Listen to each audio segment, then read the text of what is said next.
Kindie Rock Stars.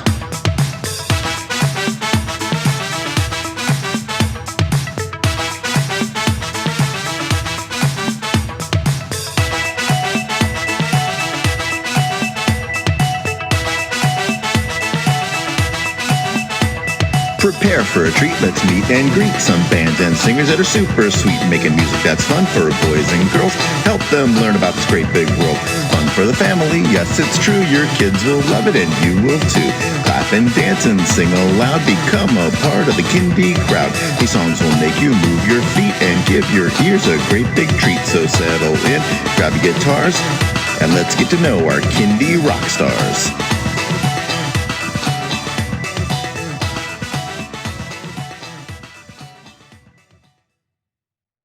Hello everyone, and welcome to Kindie Rock Stars.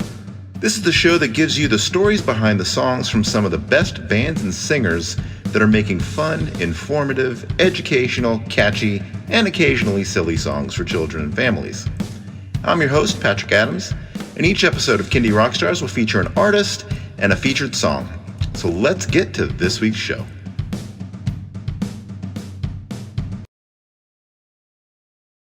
All right, everyone, welcome to Season 2 of Kindie Rock Stars. And my first guest this season is Tom WEBER. Tom, welcome to the show. Thank you, Patrick. Thanks for having me on board. So, Tom, how did you get into Kindie music?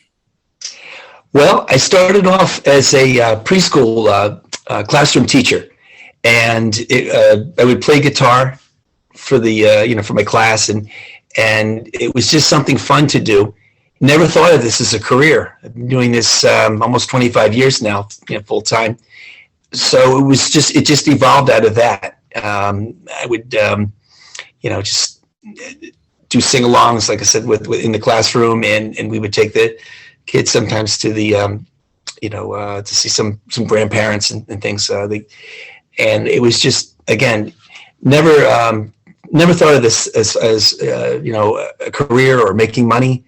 I went into it, I think, with just to have fun. I mean, I have a mortgage and kids now, and my wife, and so that I have to pay the bills. But so I feel like it was something I was just born to do, because I didn't, it wasn't like I said, I didn't sit behind a desk and say, well, okay, I'm going to do this, and this. I don't think there's any official degree for a Kindie artist. I mean, you can go into education. College, and so forth. So it was just something where it evolved out of just something having fun. And I think that was the best way, if there is a way to approach your career, is because sometimes maybe particularly in the arts, if it doesn't mushroom for you, it doesn't happen right away, you get jaded. And I was extremely fortunate to have a wife who was very supportive, 100%. When I decided to leave, being a classroom teacher, to take the plunge into Kindie music. She couldn't have been more supportive. In fact, we wrote songs together, which was a lot of fun. Had a couple of CDs. You remember those things? They're great coasters and frisbees. Frisbees now. I was playing frisbee with a CD, my first one with my kid. So that's how it really came about. As far as, the career was just something really fun to do in the class with the kids, just singing. And that kind of would sum it up. So at what point did it go from, singing with the kids in the class to, I want to put out a CD, or I want to release some songs? It really, it was not overnight. It took, I would say, a good maybe 5 years. And it was really people around me. It was my colleagues, and the feedback that you would get from the kids. A lot of people would say, hey, they're saying you could be the next Raffi or something like that. And I said, oh, okay. So it was, people would just enjoy what I was doing. I mean, as a kid, I guess, I worshiped at the altar of Jim Henson, like a lot of us in Sesame Street. And so we put on puppet shows. So I think very early on in my life, I got the entertainment bug. So much of what I do, playing children's music, there's the other element besides the music, and that is to, keep them entertained. And I So I think I got that very early on. I would put on puppet shows, and I'd have three people watch, like my parents and maybe my uncle, and then it grew. So yeah, this was just something I was always sort of with children, whether it was teaching in a classroom, putting on puppet shows, just making up my own songs. I was a radio DJ for a while in high school. So it's a music, and it's like the culmination of all these my passions, I guess. It sort of it just came together. As far as being a Kindie artist. All right, so I saw on your website that you have some different venues that you play. What are your most frequent ones, and what are your favorite ones? My most frequent venues that I play, and it's the reason why I can have a career as a Kindie artist, would be preschools. Pre-pandemic, I was doing about 25 preschools a month, and it was weekly, bi-weekly, monthly. And those were, I look at the preschool, they were like, that was my club circuit. I didn't have the advantages of doing that is you don't have to tour around the country, which is exciting. But as if you have a family and children, it's kind of nice to be there and see them at the end of the night. So yeah, primarily it's the preschools was my full time. I would say work that I would get, and everything else would be a library, a festival, house parties, birthday parties. Really, anybody who'll sit and listen. It was did everything. So it really the preschools, I would say. Yeah, so for the most part, yeah. How did you handle the pandemic? A lot of people I talked to, they went virtual. Oh boy, YouTube or things like that. But how did you handle it? Extremely difficult for me, because I've been doing this for, like I said, about 25 years, and it's sure it's a job, but it's so much of my identity. I'd be fiber. You have to love this. I think kids are savvy; they can tell you're going through the motions. So when COVID hit, the pandemic, it was just I was devastated as an artist, just wondering, like so many people, what's going to happen? How can I make a living? Doing this, is this it for me? I had a great run. So I started to really do a lot of networking, and I met a lot of different other children's performers. So I took comfort in just talking to other artists who were going through the same thing. Just worried about when could they gig again, because the state of the music industry, as you don't really make money through streaming services. Hopefully that'll change.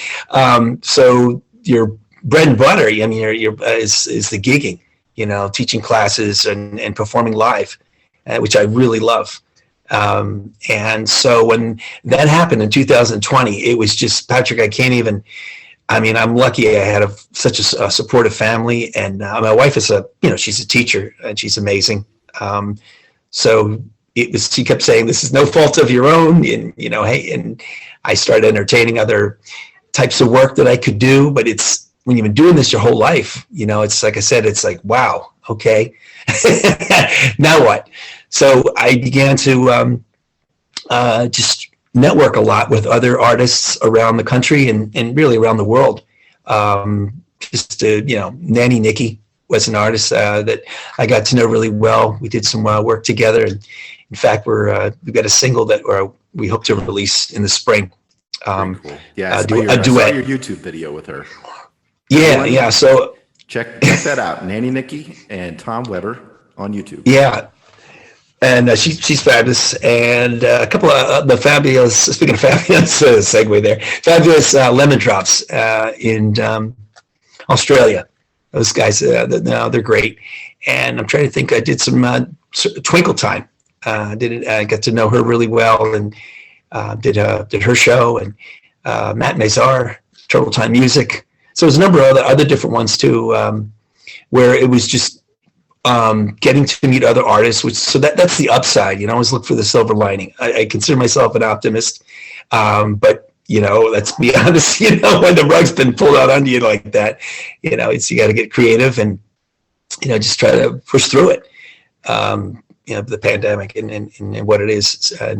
But it was a real plus for me because being an artist, I think sometimes you tend to live in a bubble. So I did almost, I wouldn't say virtually no networking, but it was very little. Occasionally I'd correspond with somebody or email somebody, but it was because you're so much in your own zone, with your work. So that was a real, real plus to be able to just to connect with other artists. So I learned a lot from that. We share stories about the business, and so that would be the best thing I would say. That came out of the pandemic is meeting other artists and realizing that we're all swimming in the same waters, and those cliches, but that as long as we have a guitar or piano, whatever instrument we play, that's gonna hopefully just keep us grounded or sanity until the world opens up, where we can start playing live again, seeing people. But I should mention that I did a number of different Zoom concerts. There's a library here in Connecticut, the Greenwich Library. I do a monthly concert with them. I'm now back to doing it live, in person. It's funny to say that. So I was doing that once a month, Zoom. But I have to say, at least you could connect with somebody, but I'm sure you probably agree with this. For what we do is children's artists particularly, it's so important that face-to-face, because I would do some shows and they'd have to mute the kids. And like you being a performer, an artist, there's little subtle things. Maybe a child will make a sound, or maybe a little gesture that you might not be able to pick up quite when you're live. You might not see it as well on a Zoom show. So I miss that just tremendously. And then muting the kids too, that kind of defeats what, those call and response songs we're going to do today, kids? Guess what? I can read pretty well. I can kind of see you. Kind of defeats the purpose, yeah.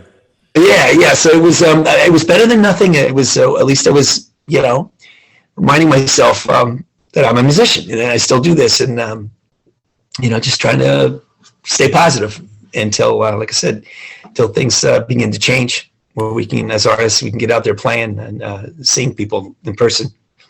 So how have your post-lockdown performances gone? It's interesting because I would say, I have to keep, I got to be grateful. I got to think of 2020. It's better than 2020, but it really is. I'm doing a lot of the schools that I do now. I would say most of them in the beginning, starting last summer, it was outdoor only, and then gradually in the fall, I started to have some schools allow me to come back in the building, and that's tricky because they're not allowing the parents to come back in the building.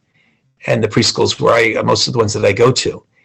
And the teachers have told me, they said, we love the parents, but that's actually, being a parent yourself, it's short and sweet goodbyes at the door for your child. And as much as you want to go in and, do the cubby drop off and all that stuff.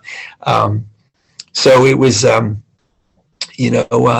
mostly, I would say in the beginning, it was mostly outdoors, I think all outdoors. And then in the fall, it moved to some of the schools will allow me to come inside. But I have to be honest with you, the schools that I've been with, been blessed. Out of the, 20 plus schools, probably more than half of those schools, I'm not able to go back to yet because of particularly now, with Omicron and, the rates going up again. So I've kept in contact with the directors, and they said, we can't wait to have you back. They said, but right now, unfortunately, we're not even letting the parents in. So I'm waiting, for those schools, but I've picked up some new ones as well, and I'm grateful and for the schools that have me on board now, where it was like I said, you miss seeing people face to face and the kids. It's really, it's like your extended family. You get to know everyone. It's I always say it's a job, but to me, I don't know. Not to say, I don't know. Not to say that other jobs, they're just different. I think when you're dealing with people, it's maybe a little different connection. Whereas if you're maybe behind a desk or something, there's not a lot of interaction there. So you feel form these bonds, that being a teacher, musician, or whatever, sometimes comes along with it. Yeah. So I'm curious. So somebody's been doing this for, you said 25 years. How has it evolved for you in terms of, what you write about, what kind of songs you put out, and just the business side of it too? Yeah, I mean, there was a time, well, in the beginning when I was writing songs, just generally, I always say, for kids, it's probably food, stinky smells, and pets. And with rock, well, it's there's three things that you hear all the time, the themes, but not necessarily restricted to that. So in the beginning, the songs centered around just kind of silly stuff, and I would say over the years I've kind of evolved. Being a father, you look at life through a different lens, and not that I'm getting all serious in the songs, but there's definitely maybe a melancholy feel to some of the songs that wasn't there, in the beginning. And it's just that I would say that's how I've changed. But I never want to forget. Sometimes in an effort to try new things, you forget what initially worked and what kids really responded to, and then that humor and silliness, I think, is a big part of what I do in the songs. And in the beginning it was great. It was selling CDs, out of the back of your truck, out of the back of your car, and so it was great. So I didn't record for a while. I got a little disenfranchised, a little like I don't know, but I have a friend of mine who's my producer, Steve DeMott is his name, and he's got a studio here in Connecticut, Spiritworks studio. If you guys anybody out there want to check that out, he's just a phenomenal musician, hybrid. He does it all. He's got quite a resume too as well. So he sort of pulled me back into the recording end of it, because he said, it's sort of I don't know, it was the example they used to use. You'd go on tour when you had a new album, to promote the new album. And I think it's kind of flipped. It's just it lets people know that you're still out there, and that you're writing, and it's not it's become like a PR, I suppose. I mean, people can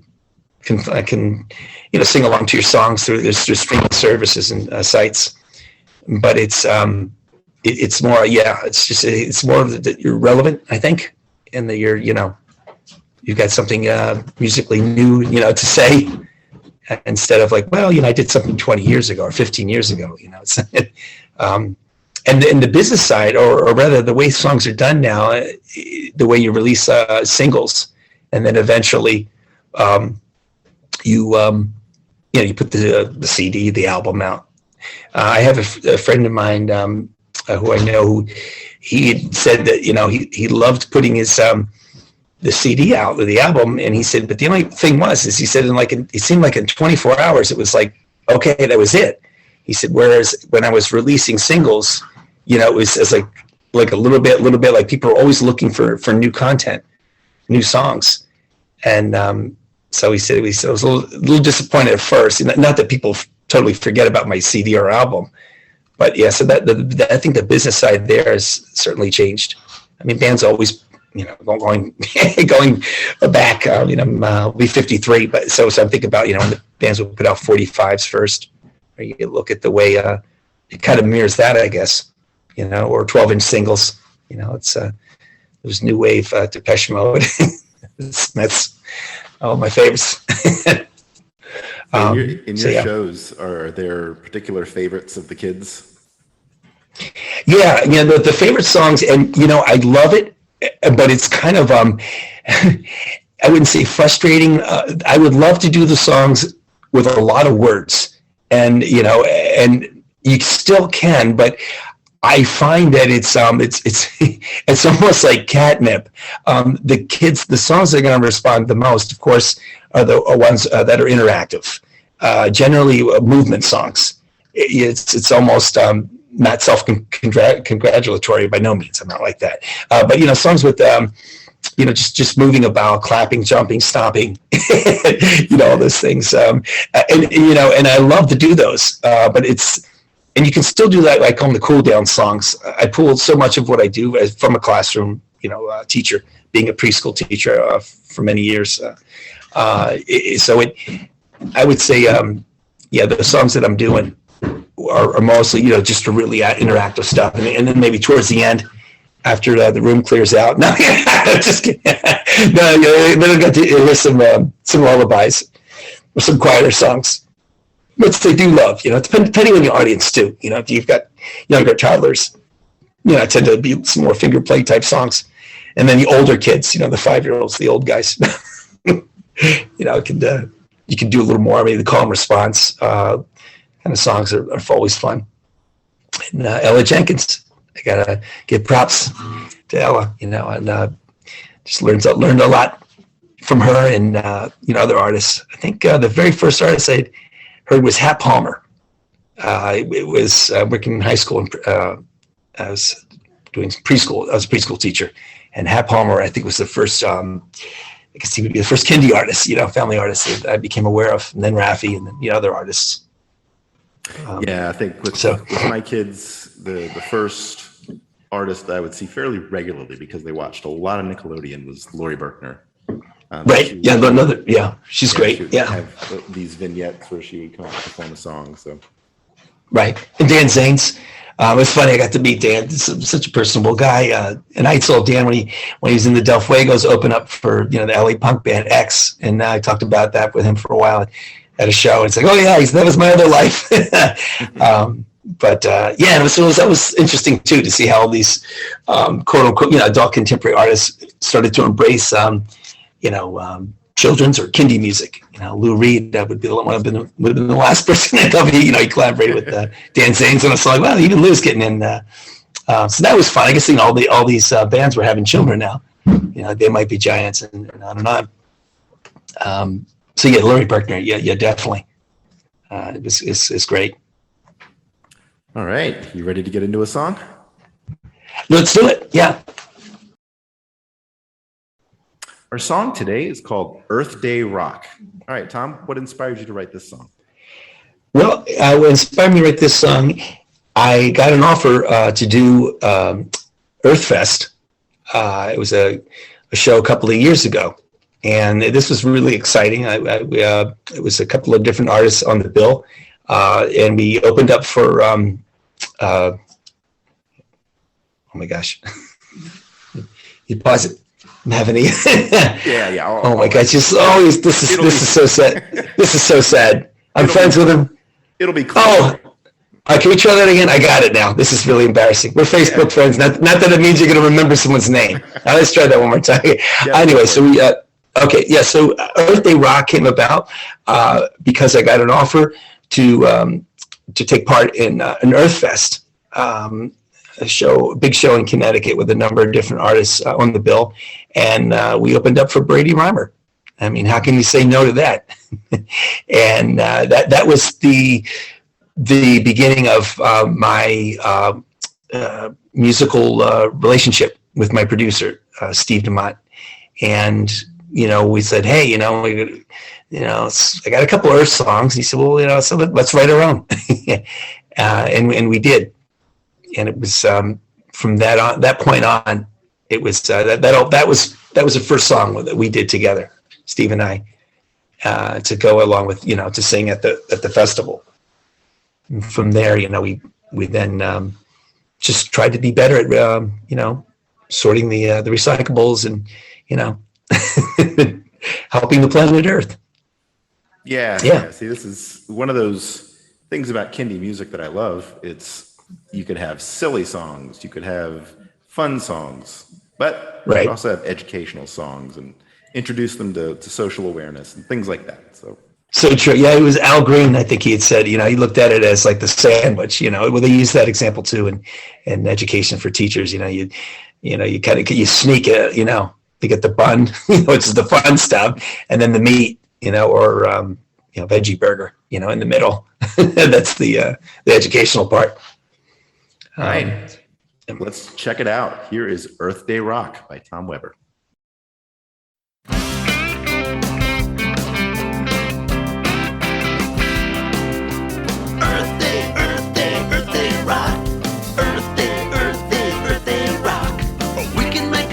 Around the clock. Earth Day, Earth Day, Earth Day rock. Earth Day, Earth Day, Earth Day rock. Earth Day, Earth Day, Earth Day rock. We can make a difference around the clock. Earth Day, Earth Day, Earth Day rock. Well, go into the garbage and take a peek. We can recycle all through the week. Paper, plastic, bottles and cans.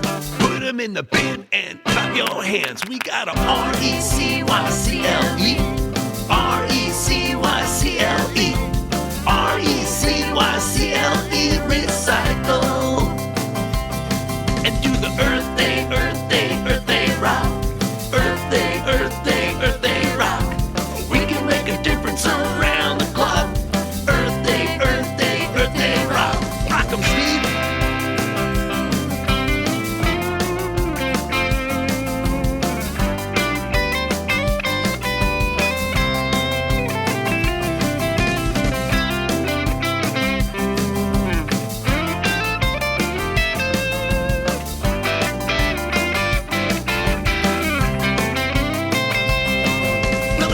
Plastic bags at the grocery store. Bring the fabric kind and use them more. Don't throw paper in the garbage can.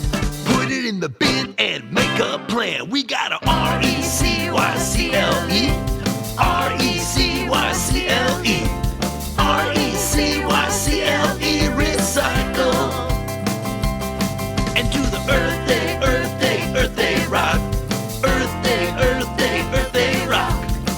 Make a difference around the clock. Earth Day, Earth Day, Earth Day rock. Earth Day, Earth Day, Earth Day rock. Earth Day, Earth Day, Earth Day rock. We can make a difference around the clock. Earth Day, Earth Day, Earth Day rock. Earth Day, Earth Day, Earth Day rock. Earth Day, Earth Day, Earth Day rock. We can make a difference around.